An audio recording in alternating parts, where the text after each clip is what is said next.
안녕하세요. 행복한 저녁입니다. 여러분, 오늘은 형통함의 의미라는 제목으로 함께 은혜 나누기 원합니다. 여러분, 먼저 구약 성경에서 형통이라는 단어가 사용된 용례를 찾아보면 크게 세 개의 카테고리로 나누어져 있습니다. 첫 번째는 하나님께 묻고 주님의 목적을 이루어가는 삶이 형통입니다. 두 번째는 하나님 말씀에 대한 순종의 삶이 형통입니다. 세 번째는 하나님의 거룩한 사업의 형통함입니다. 그래서 오늘은 성경에서 말하는 세 종류의 형통함에 대해서 함께 살펴보기 원하는데요. 첫 번째, 하나님의 목적을 이루어가는 것, 이것이 바로 형통입니다. 오늘 본문의 말씀을 먼저 읽어보겠습니다. 이스라엘이 모든 소유를 이끌고 떠나 브엘세바에 이르러 그의 아버지 이삭이 하나님께 희생 제사를 드리니 그 밤에 하나님이 이상 중에 이스라엘에게 나타나 이르시되 야곱아 야곱아 하시는지라. 야곱이 이르되 내가 여기 있나이다 하매 하나님이 이르시되 나는 하나님이라 내 아버지의 하나님이니 애굽으로 내려가기를 두려워하지 말라. 내가 거기서 너로 큰 민족을 이루게 하리라. 내가 너와 함께 애굽으로 내려가겠고 반드시 너를 인도하여 다시 올라올 것이며 요셉이 그의 손으로 내 눈을 감기리라 하셨더라. 여러분, 창세기 45장에 보면 애굽의 식량을 구하러 갔다가 돌아온 이 야곱의 아들들이 아우 요셉이 살아있고 애굽의 총리가 되었다는 말을 아버지 야곱에게 하자 야곱은 도무지 믿을 수가 없어서 개역 한글 성경에 보면 믿겨지지 않아서 기색하더니, 한마디로 기절초풍하는 것입니다. 그런데 야곱이 애굽 왕이 보낸 수레를 보고서야 비로소 아들 요셉이 정말 살아있고 애굽의 총리가 되어 있음이 믿어져서 서둘러서 애굽으로 내려가게 됩니다. 그런데 여러분, 오늘 본문에 보면 야곱이 서둘러 애굽으로 내려가는 길에 가나안과 애굽의 경계 지역이었던 브엘세바에서 걸음을 멈춥니다. 여러분, 생각해 보세요. 죽은 줄로만 알았던 자식이 살아있을 뿐만 아니라 애굽의 총리가 되었습니다. 더군다나 애굽 왕이 수레까지 보냈네요. 당장이라도 달려가고 싶은 마음이었을 텐데 야곱은 왜 브엘세바에서 멈추었을까요? 여러분, 창세기 46장 3절을 보면 하나님이 이르시되 나는 하나님이라 내 아버지의 하나님이니 애굽으로 내려가기를 두려워하지 말라. 내가 거기서 너로 큰 민족을 이루게 하리라. 여러분, 지금 야곱의 마음이 어떤 상태였어요? 아들을 만나고자 하는 기쁨도 있었지만 마음이 어떤 마음이요? 두려운 마음이요. 여러분, 야곱은 무엇이 두려웠을까요? 여러분, 야곱에게 있어서 애굽은 두려운 장소였습니다. 야곱에게 있어서 애굽은 이전부터 절대로 내려가서는 안 될 장소였습니다. 왜냐하면 창세기 12장에 보면 할아버지 아브라함도 기근을 만나서 애굽으로 내려갔다가 아내 사라를 잃을 뻔했고, 창세기 26장에서 아버지 이삭도 기근을 만나 양식을 구하러 애굽으로 내려가려고 했을 때 누가 막으셨어요? 하나님께서 막으셨음을 알고 있었습니다. 그래서 야곱에게 애굽은 석연찮은 지역이었습니다. 그래서 두려웠어요. 그래서 여러분, 야곱은 당장이라도 잃었던 그 아들, 죽은 줄로만 알았던 그 아들을 만나러 가고 싶었지만 브엘세바에서 멈춰서서 그곳에서 하나님께 희생 제사를 드리면서 하나님께 기도하는 것입니다. 하나님, 애굽은 할아버지 아브라함에게도 아버지 이삭에게도 막으셨던 곳 아닙니까? 그런데 제가 가나안 땅을 떠나서 애굽으로 내려가도 될까요? 하나님의 뜻은 무엇이지요? 여러분, 그날 밤에 하나님께서 야곱을 만나주시고 말씀해 주십니다. 야곱아, 야곱아, 나는 하나님이라 애굽으로 내려가기를 두려워하지 말라. 내가 너와 함께 애굽으로 내려가겠고 거기서 너로 큰 민족을 이루게 할 것이고 내가 정녕 너를 인도하여 다시 올라올 것이라. 여러분, 야곱에게 애굽은 두려움의 땅이었습니다. 그래서 만약에 야곱이 하나님께 묻지 않고 하나님께서 함께 해주시겠다라는 확답 없이 애굽에 내려갔더라면 야곱은 애굽에 체류하는 내내 두려움으로 살았을 것입니다. 더욱 애굽에서 작은 문제라도 만날 때면 그때마다 이곳에 내려왔던 것을 후회했을 것이고 어쩌면 당장이라도 떠나자고 했을 것입니다.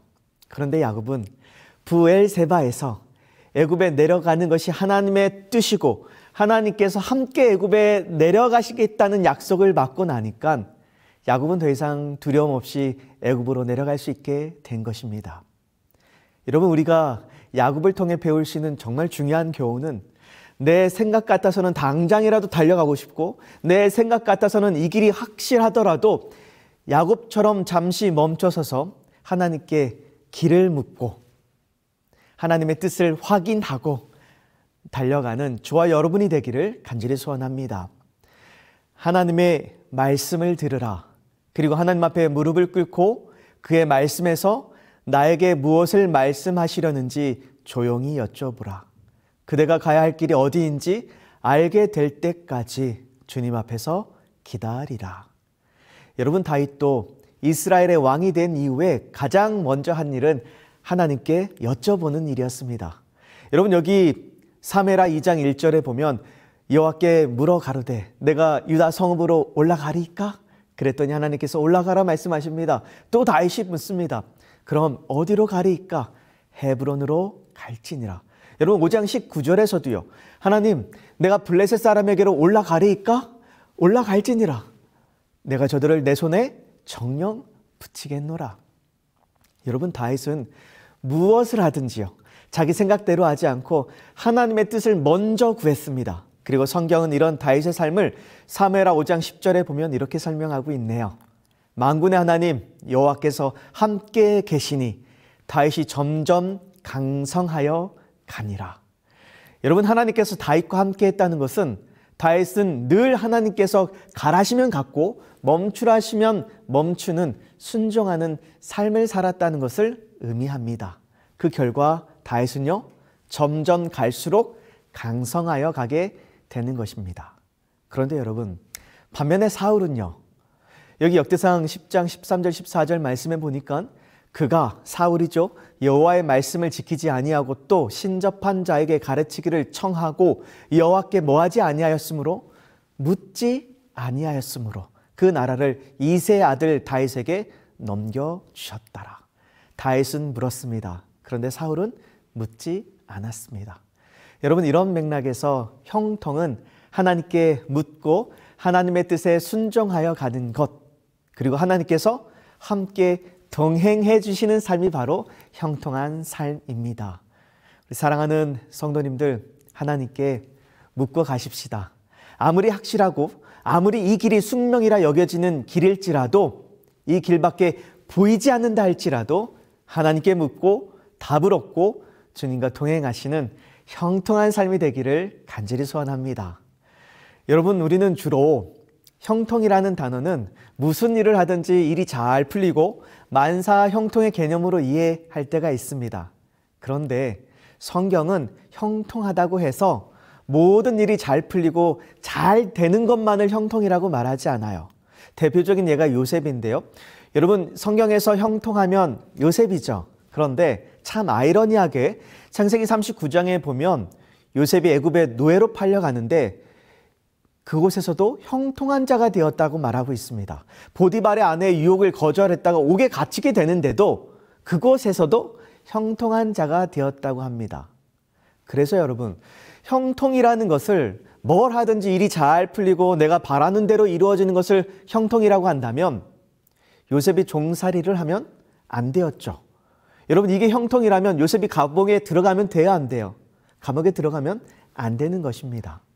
그래서 여러분, 앞서 설명드린 대로 형통은 하나님께 묻고 그 길을 순종해서 가는 것, 그리고 이때 하나님께서 함께 해 주시는 삶이 바로 형통입니다.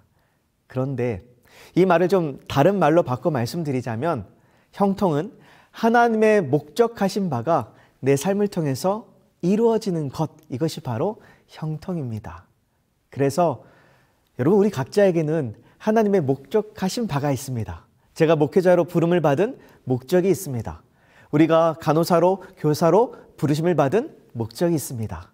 집사로, 장로로, 직장인으로, 엄마로 위치하게 하신 그 목적이 있는데 그 목적을 하나님께 묻고 그 목적을 이루어가며 하나님과 함께 동행하는 것, 이것이 바로 형통한 삶인 것입니다. 여러분, 창세기 15장에도 보면요, 하나님께서 아브라함에게 하늘을 우러러 보여주시면서 하늘의 무별처럼 자손을 주시겠다고 약속하십니다. 그런데 하나님의 이 약속은요, 당장 이루어질 수 있는 약속이 아니었어요. 왜냐하면 당시 가나안 땅에 살고 있는 이 강성한 원주민들에 비해 선민들은 너무나도 약하고 너무나도 미약했기 때문에 하나님께서 마련해 놓으신 애굽의 이 고센 땅에서 번성하고 준비되어지는 시간이 필요했습니다. 그래서 13절에 보면 여호와께서 아브라함에게 이르시되 너는 반드시 알라. 내 자손이 이방에서 객이 되어 그들을 섬기겠고 그들은 400년 동안 내 자손을 괴롭히리니. 여러분, 하늘의 뭇별처럼 하시겠던 하나님의 약속이 성취되기 위해서는 지금 어떤 가루가 있냐면 400년 동안 이방에서 객이 되는 가루가 있습니다. 그래서 이 가루를 열어주는 사람이 바로 요셉이었고 이 가루를 닫아주는 사람이 바로 모세였습니다. 여러분, 요셉을 향한 하나님의 목적하신 바가 바로 이것이었어요. 그래서 여러분, 17살의 요셉이 애굽의 낯선 땅에 팔리게 되는데 17살 어린 요셉이 낯선 땅 애굽에 팔려왔을 때 저 같았으면 이곳에서 어떻게 도망쳐서 아버지 집으로 돌아갈까 늘 고민하면서 하나님 제발 이곳에서 저를 건져달라고 기도했을 것 같아요. 그런데 요셉은 그렇게 기도 안 했더라고요. 애굽에서 요셉은 여호와께 자기 자신을 완전히 헌신하고 이스라엘의 수호자 하나님께서 그가 유랑하는 땅에서도 그와 함께 계시기를 기도하였다. 여러분, 요셉이 이곳에서 지금 살려달라고 기도하고 있나요? 아니요. 먼저는 자기 자신을 완전히 하나님께 헌신하는 것, 맡겨버리는 것입니다. 이곳에 온 것도 하나님의 섭리가 있겠지. 하나님께 완전히 맡겨버리고 하나님께서 그저 나와 함께 해주시기를 기도하는 것입니다. 그래서 여러분, 요셉은요, 보디발의 집에 노예로 팔려왔지만 하나님의 뜻하신 바가 있겠지 하고 기도하면서 노예로서 하나님을 위해서 내가 뭘 할 수 있을까 고민하고 기도하다 보니까 하나님께서 주신 응답이 뭐였어요? 보디발의 집을 위해서 열심히 성실하게 기쁘게 일하는 것이었습니다. 그러다 보니 나중에는 그렇게 일하다 보니 기쁘게 성실하게 섬기다 보니 보디발의 눈에 띄게 되죠. 그리고 이 가정의 총무로 일하게 될 수 있는 기회를 얻게 됩니다. 여러분, 요셉이 나중에 억울하게 누명을 쓰고 옥에 갇히잖아요. 그때 잠깐은 억울했겠지만 이 감정을 마음 가운데 계속 품고 있지 않았습니다. 그의 수년 동안의 충성스러운 봉사가 가장 잔인한 보답을 받았으나 이 일이 그를 침울하게 하거나 불신하게 하지 못했다. 그는 자기의 모든 염려를 하나님께 맡겼다. 그는 자신의 불행에 마음을 앓지 않고 다른 사람의 슬픔을 가볍게 해주려고 노력하는 중에 자신의 슬픔을 잊었다. 그는 옥중에서라도 할 일을 찾았다. 우리 성도님들은 억울하게 옥에 갇히게 되면 뭐라고 기도하시겠습니까? 하나님 제발 이 누명을 좀 벗겨주시고요. 하나님께서 나와 함께 하신다면 속히 제발 빨리요. 이 옥에서 좀 벗어나게 해주세요. 이렇게 기도하지 않을까요? 그런데 요셉은 옥살이 하느냐 안 하느냐 이건 별로 그에게 중요하지 않았습니다. 하나님이 나와 함께 하시는 것이 분명한데 내가 여전히 옥에 있구나. 그렇다면 여기에도 무슨 뜻이 있겠지 생각하고 이곳에서 내가 하나님을 위해서 무엇을 할 수 있을까? 할 일을 찾는 것입니다. 그래서 성실하게 옥생활을 했더니 이번에는 감옥 반장으로 뽑히게 됩니다.